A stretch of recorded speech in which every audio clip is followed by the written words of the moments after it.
Shabbat Shalom. Dans notre paracha de Vayetze, donc il y a la longue histoire de Yaakov chez Lavan, le père de Rachel et de Léa. Et là-bas, en fait, est élaboré ce qui va devenir le peuple d'Israël, la famille de Yaakov, qui se marie avec Léa et Rachel, et desquels vont naître les fils qui vont devenir les 12 tribus. Et je voudrais, aujourd'hui, on va se concentrer sur deux versets dans le chapitre 30. Vayehi ka'asher yalda Rachel et Yosef. Vayomer Yaakov el Lavan. Shalcheni ve'elcha el mekomi ule'artzi. Lorsque Rachel mit au monde Yosef, Yaakov dit à Lavan, laisse-moi partir, que je retourne chez moi dans mon pays.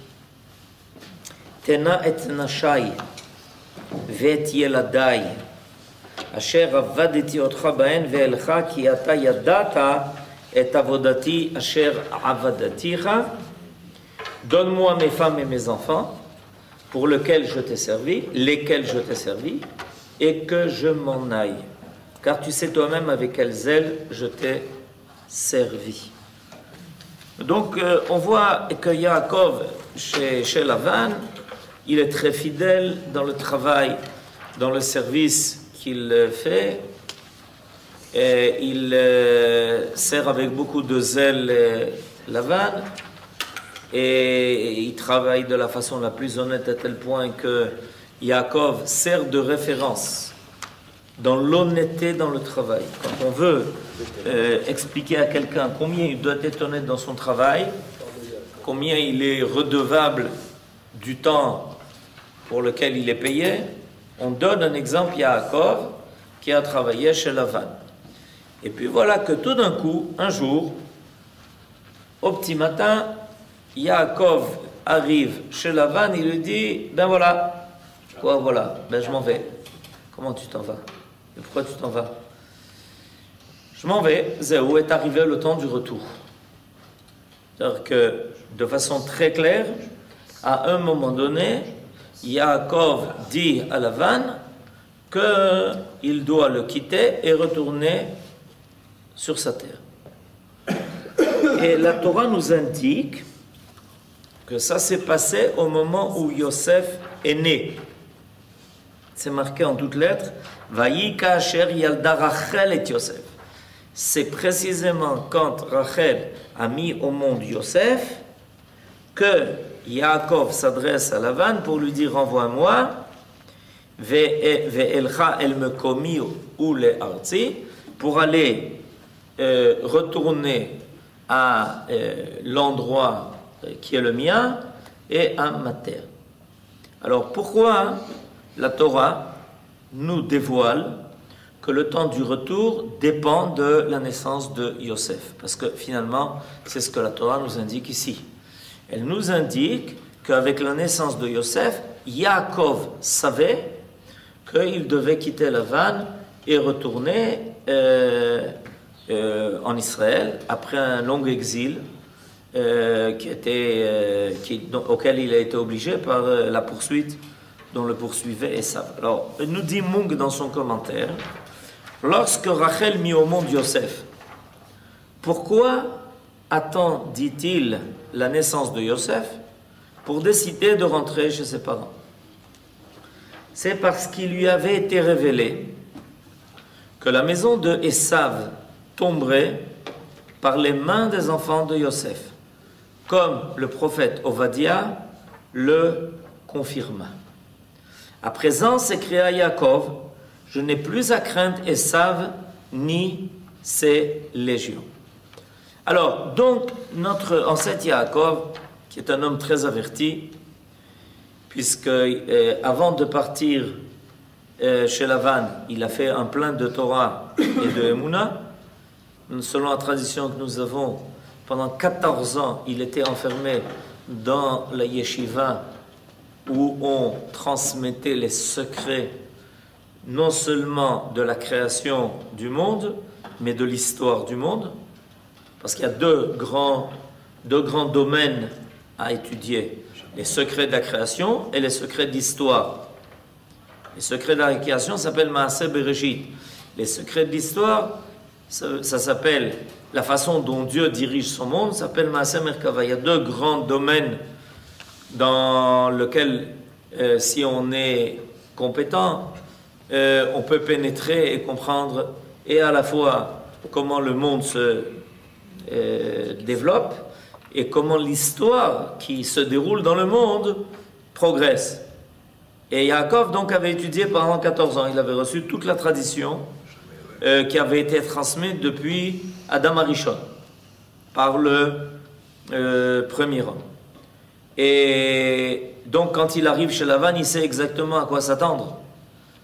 Et il voit que Akadosh Baruch Hu, par la providence, a fait qu'il a mis au monde 11 enfants et les 11 garçons, et il lui manquait plus qu'un. Il savait qu'il avait 12 tribus, ça correspond à beaucoup de choses. Pourquoi 12 tribus en particulier? Quand Yosef est né de Rachel, c'est le premier enfant que Rachel a eu, et le deuxième, d'ailleurs elle ne va pas survivre, elle va mettre au monde Binyamin, et à ce moment-là, il va y avoir quelque chose de très particulier qui va se passer. Elle veut l'appeler Ben-Oni, Yaakov l'appelle Binyamin, il y a quelque chose qui est à vérifier, et ça ne peut se passer qu'en Eretz Israël, où on passe de Ben-Oni à Binyamin, ça veut dire l'enfant de mon deuil, puisqu'elle meurt en couche, ou Binyamin, ou au contraire l'enfant de ma force, c'est Yaakov, qui sent que Binyamin est en train d'apporter la conclusion de l'apparition du peuple juif sur terre. Toujours est-il qu'avec Yosef, donc, Yaakov sait qu'il peut entreprendre le retour. Pourquoi? La tradition était que Yaakov n'avait pas échappé à Esav. Il avait échappé momentanément à Esav. Mais qu'il est clair que Esav l'attendait de pied ferme avec son retour en Eretz Israël. Parce que l'enjeu était Eretz Israël. L'enjeu entre les deux frères est Eretz Israël. Qui est-ce qui va avoir le mérite de faire apparaître l'aboutissement de l'histoire sur la terre où Dieu révèle sa présence sur terre? C'était l'enjeu. Et Yaakov savait ça pertinemment. Il avait suffisamment appris et compris de choses. Et il savait que son frère n'avait pas renoncé à son dessein de le décimer. Et donc, quand il revient, il sait que Esav l'attend. Maintenant, toute la question de savoir pourquoi il est maintenant à mieux, il est plus apte d'affronter Esav que quand il s'est sauvé, que quand il est parti. Quand il est parti, il s'est sauvé. Son père et sa mère lui ont dit « Sauve-toi, sauve-toi, sauve-toi, c'est pas le moment, tu peux pas maintenant affronter Esav. » Et puis il revient, mais a priori maintenant, quand il revient, il est alourdi de tout le camp, de femmes, d'enfants, ça a l'air plus difficile. Non, parce qu'il y a Yaakov a ses forces décuplées par ses enfants, par le fait que Yaakov n'est plus seul. Il n'a plus à affronter Esav en tant qu'individu. Il affronte Esav en tant que collectivité. C'est toute la famille de Yaakov qui va maintenant affronter Esav. En tant qu'individu, au niveau individuel, Yaakov n'a pas la force d'affronter Esav. Au niveau collectif, Yaakov a la force d'affronter Esav. Donc, le temps de l'exil, c'est le temps où la force collective n'apparaît pas encore, donc on ne peut pas affronter Esav. Et quand Yosef naît, alors Yaakov sait que maintenant, il a la capacité d'être collectif, un peuple. et pourtant il manque un fils, comme je l'ai dit tout à l'heure. Et donc, a priori, l'apparence de la collectivité n'est pas terminée, puisque Binyamin ne va naître que à l'entrée d'Eretz Israël avec Rachel, qui va mettre au monde son deuxième fils, et qui, ayant fini de remplir son rôle sur terre, va quitter ce monde. Alors regardez le secret. Le secret, c'est Rachel elle-même qui l'a donné. C'est que Yaakov savait que Yosef était le premier de deux frères. D'où elle le savait? D'où est-ce qu'il le savait? Parce que Rachel a donné à son fils, son premier fils qui est né, le nom qui appelle le deuxième. Imaginez-vous un peu ce qui se passe. Elle a un fils, on lui dit comment tu l'appelles? Elle lui dit ben je l'appelle du nom suivant, qui en est que tu me rajoutes un. C'est un peu particulier, Nahon, il faut le faire. Il faut le faire. Que Rachel appelle son premier fils en disant ah, ben puisque j'ai eu un fils, Yosef li ben Acher, que Dieu fasse qu'il me rajoute un autre fils. Donc Rachel savait qu'elle portait en elle la capacité double de faire apparaître ses deux fils, Yosef et Binyamin, qui vont être d'une qualité particulière, comme on le sait. D'abord, ils étaient très attachés l'un à l'autre, parce qu'en fait, c'est l'un qui appelle l'autre. Yosef appelle Binyamin. Avec l'apparition de Yosef, on sait qu'on attend Binyamin. Yosef li ben Acher. Ce qui laisse aussi entrevoir que Yaakov n'a pas à craindre Esav. Pourquoi? C'est qu'il est en vie pour avoir le deuxième enfant. Ben évidemment. Pourquoi? Exactement, comme la cavote. Parce que si Yaakov avait à craindre Esav, comment Rachel aurait pu-t-elle dire mais de toutes les façons, mon mari, Yaakov, sache qu'on va avoir encore un autre fils. Si Esav risquait de menacer l'existence de toute cette famille, avec Yaakov compris et Rachel compris, donc rien ne pouvait être assuré. Donc à partir du moment où Rachel annonce Yosef li ben Acher, ça veut dire c'est de là que Yaakov pouvait déjà déduire qu'il n'aurait rien à craindre de sa rencontre avec Esav, puisque après sa rencontre avec Esav, il mettra au monde, et Rachel mettra au monde l'enfant qui doit être le résultat de la bracha qu'elle a donnée au premier. Elle avait le don de prophétie, Rachel? C'est clair. Toutes nos mères avaient ce don-là. Donc... Il en reste quelque chose sur les femmes. Oui.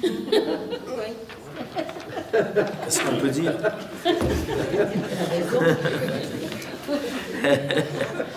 Nahon, c'est vrai en plus. Alors, vous comprenez que donc, déjà Yaakov portait en lui ce message. Il portait avec lui, en lui cette assurance que de toutes les façons, il arriverait par la présence de Yosef. C'est la présence de Yosef qui assurait ça. Qu'il arriverait par la présence de Yosef à surmonter la rencontre avec Esav. Il savait ça. Et quelle était la force particulière? Pourquoi Yosef? C'est précisément celui qui permettait à Yaakov de pouvoir se diriger vers Eretz Israël et d'être prêt à rencontrer Esav et de lui tenir tête, ce qui est arrivé. Les enfants de Yosef, explique le Maharal, se distinguent par leur conduite empreinte de pudeur. Ils vivent à l'écart du monde extérieur, comme Rachi le note.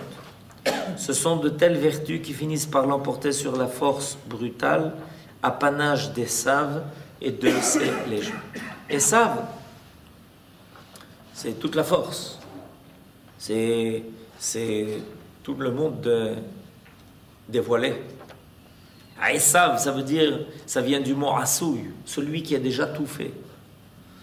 Et c'est pour ça que Esav, dans sa vie, ne songe qu'à une chose, c'est profiter du monde. Il n'y a pas plus que ce qu'il rencontre. Alors il ne reste plus qu'à le manger.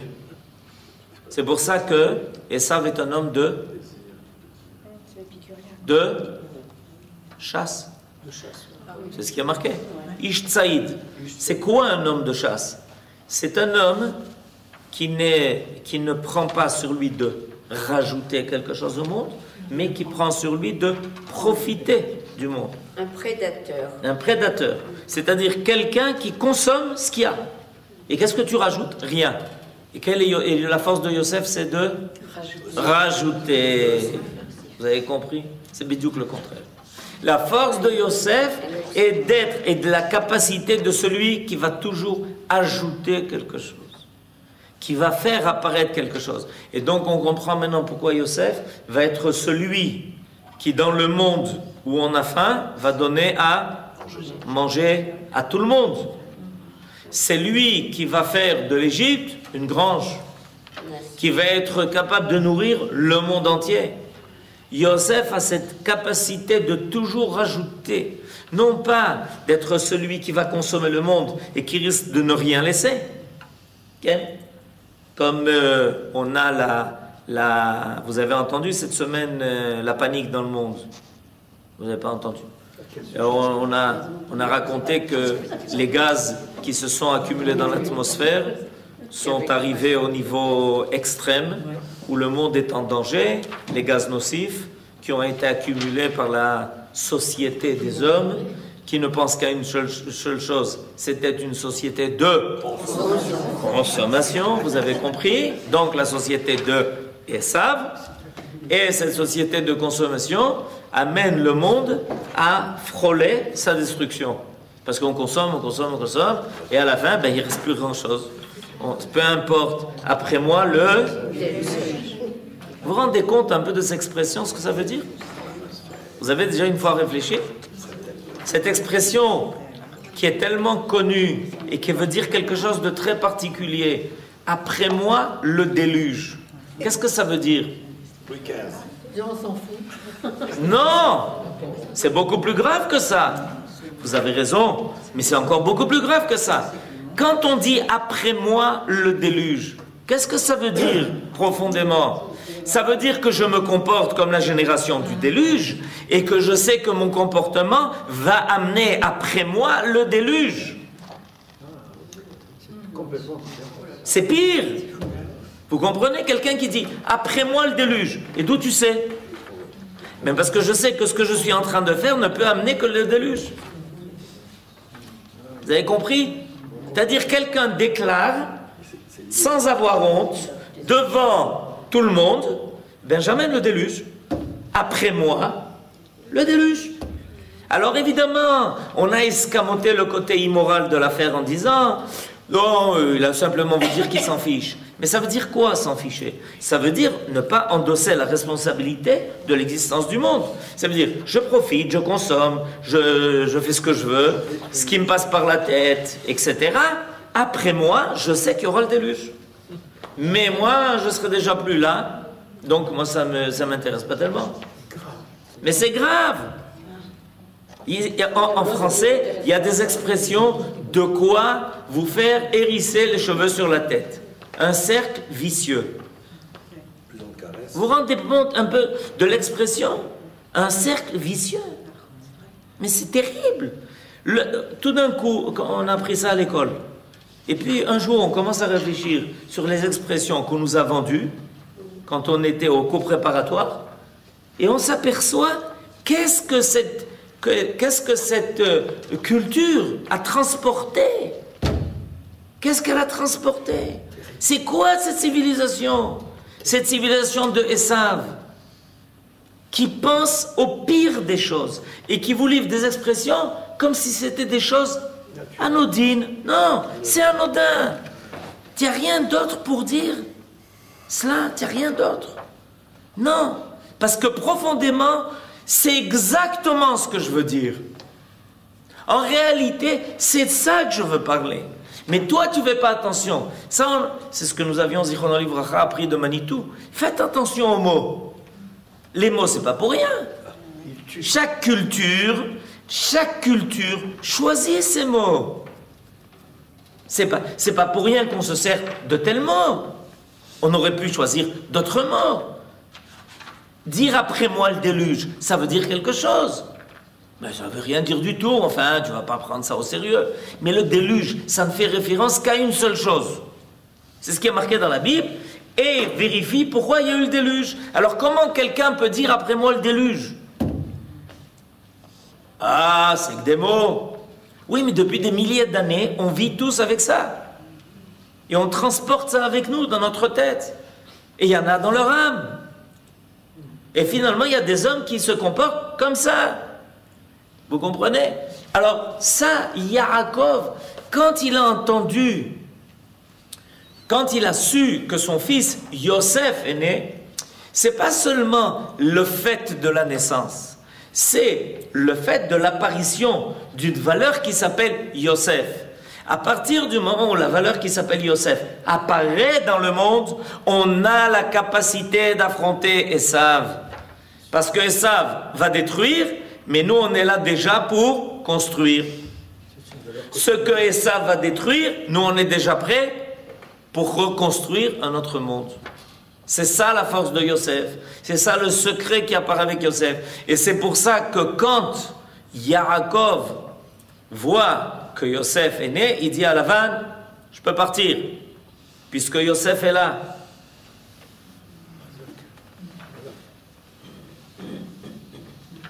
Ça veut dire que la naissance de Yosef recélait le retour. Ça veut dire que Yaakov avait compris par là que le temps de l'exil était en voie de se terminer. Parce qu'on est en exil à cause de Esav. Il ne faut pas l'oublier. On est en exil à cause de Esav. Qui est-ce qui nous a envoyés en exil pendant 2000 ans? C'est Esav. C'est Rome. C'est Rome. Rome qui avait fait l'alliance avec qui? Avec qui? Édom. Avec Édom. Édomite. Ouvrier. Il faut ouvrir le livre d'histoire à nouveau. Avec les Édomites. Hérode était lui-même un Édomite qui s'était converti. Et qui était le serviteur fidèle de Rome. Hérode était un Édomite. Ouvrez le livre d'histoire. Il s'est converti. Et il s'est converti et il a fait alliance avec Rome. En tant que converti? Oui, parce que les Romains avaient trouvé le roi qui pouvait être à la tête de Juda et faire leur bonne volonté. Ça s'appelle Hérode. Zéou. Donc c'est important de savoir. On est parti en exil à cause de Esav. Et il est clair que à notre départ de l'exil remet en cause la capacité de Esav de dominer le monde. Je ne peux pas continuer plus, c'est déjà les informations. Si je continue encore un peu plus, vous ouvrez déjà le poste de radio. Vous comprenez? Le retour d'Israël, c'est la remise en cause de l'hégémonie de Esav de le monde. Et Yaakov dit, ça y est, je peux repartir. Ah oui, pourquoi? Et on a Yosef avec nous. Nous, on l'appelle le Mashiach ben Yosef. Vous avez dit ça, Paris? Au moins, pour les réveiller. Vous voulez que la tour Eiffel tombe? Oui, ça c'est. Oui, bien sûr, c'est C'est extraordinaire, extraordinaire. Tov. Alors, regardez la suite 26. Dans le suite du commentaire de Mon qui va compléter ce qu'on vient de dire. Ça va être complété. Pas le début, mais Yaakov consentit cependant. Vous voyez? Dans le deuxième paragraphe de 26, vous avez trouvé? Dans le deuxième paragraphe de 26, Yaakov consentit cependant à rester encore 6 ans chez Lavan. C'est-à-dire après ce verset-là qu'on vient d'étudier, il n'est pas retourné tout de suite. Ça a pris encore 6 ans à la sornoute. Quoi, je dis à la sornoute? Ça a encore pris 6 ans. Yaakov consentit cependant à rester encore 6 ans chez Monsieur Leblanc. Puis, il le quitta. C'est Lavan, non? C'est pas Monsieur Leblanc, Lavan? J'ai pas fait une erreur de texte. D'accord? C'est bien ce qui a marqué. D'accord? Puis, il le quitta finalement, sans prendre congé, et en prenant la fuite. Parce que Lavan, il n'était pas du tout content que Yaakov le quitte. Étant donné que il y a un phénomène sociologique bien connu dans le monde, qui est que quand les Juifs quittent un pays, ils dépérissent. Si vous avez des doutes là-dessus, regardez où en est l'Espagne et la Grèce. Et ils sont tous en faillite. Et la France, etc. Là où les Juifs quittent, c'est la faillite. Alors Lavan, il a très bien compris ça. Il a dit, hey, Yaakov, où tu t'en vas? Mais je comprends, tu me fais pendant 20 ans les pires des choses. Et au moment où je m'en vais, pourquoi tu t'en vas? Ça rappelle quelque chose, non? Bon, enfin, toujours est-il que Yaakov consentit cependant à rester encore 6 ans chez Lavan. Puis il le quitta finalement sans prendre congé en prenant la fuite. Ce fut au moment où Rachel était à nouveau enceinte.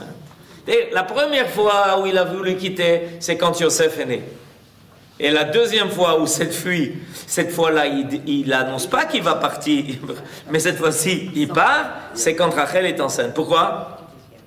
Parce qu'il est absolument impératif que il a fait que Binyamin ne naisse pas chez Lavan. Et la Binyamin naisse en Eretz Israël.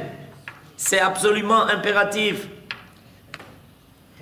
Il ne voulut en aucun cas, la suite, il ne voulut en aucun cas que le 12e fils qui devait couronner la famille d'Israël vienne au monde en dehors de la terre promise. Parce que Binyamin complétait l'édifice d'Israël. Or, le complément définitif du peuple d'Israël qui fait apparaître la Shrina ne peut se faire qu'en Eretz Israël.